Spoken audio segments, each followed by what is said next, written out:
तर याच विषयावर बोलण्यासाठी सध्या आपल्याबरोबर आणि एकंदरीतच ऑलिम्पिकमधला भारताचा जो परफॉर्मन्स आहे त्यावर बोलण्यासाठी आपल्याबरोबर सध्या विश्वजित शिंदे सर आहेत। Sir, P V. सिंधू विषयी काय सांगाल? तिचा जो एकंदरीत परफॉर्मन्स होता खरं तर अप्रतिम होता आणि तिची जी कामगिरी आहे ती निश्चितच भारतीयांसाठी अत्यंत अभिमानाची ठरलेली आहे। एक समाधान जे भारतीयांच्या आज चेहऱ्यावर दिसते ऑलिम्पिकमध्ये, एक तरी गोल्ड मेडल सिल्वर मेडल आणायचं ते सिंधूकडे सगळं कामगिरीचं तिचं कौतुक आहे। तुम्हाला काय वाटतंय?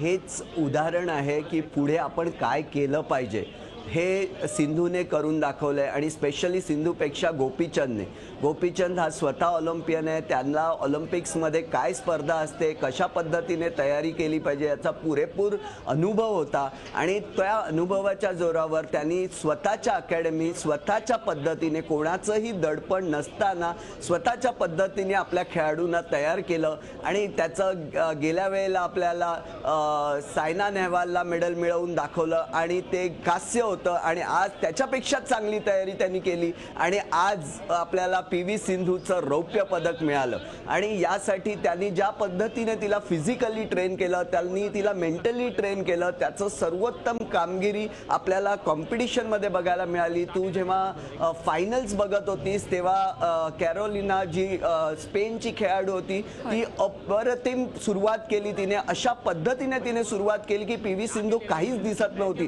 पहिले 5 पॉइंट तिने अगदी सहज घेतले ड्रिफलवरून आणि मात्र ताबडतोब ती स्ट्रॅटेजी चेंज करण्या इतकी पी.व्ही. सिंधू अलर्ट होती। तिला लक्षात आलं की आपण काय चूक करतोय आणि आपण कशा पद्धतीने हे टॅकल केलं पाहिजे आणि थोड्याच वेळात तिने ते चित्र बदललं आणि पहिला सेट ज्याच्यामध्ये ती मागे चालत होती तो तिने जिंकून दाखवला। ही जी किलिंग इन्स्टिंक्ट, हे अलर्टनेस आणि हे फिटनेस जे आपल्याला पी.व्ही. सिंधूमध्ये दिसलं असं सर्व खेळाडूंमध्ये दिसलं पाहिजे, तेव्हाच जाऊन आपण भारतासाठी अनेक मेडल आणू शकतो। अनुपमा, तुला सांगतो आपल्याकडे बरेच लोक आहेत, बरीच लोकसंख्या आहे, आपल्याकडे भरपूर लोक प्रॅक्टिस करण्यासाठी आहेत। त्यांना ही संधी देणं आणि त्यांच्याकडून हे करून घेणं यासाठी सगळे जुने ऑलिम्पियन, जुने मोठे खेळाडू या सगळ्यांनी मनावर घेतलं पाहिजे। साक्षी मलिकने आज आपल्यासाठी एक मोठा दरवाजा उघडून ठेवला आहे महिलांच्या हॉकीसाठी। झी 24 तास रहा एक पाऊल पुढे।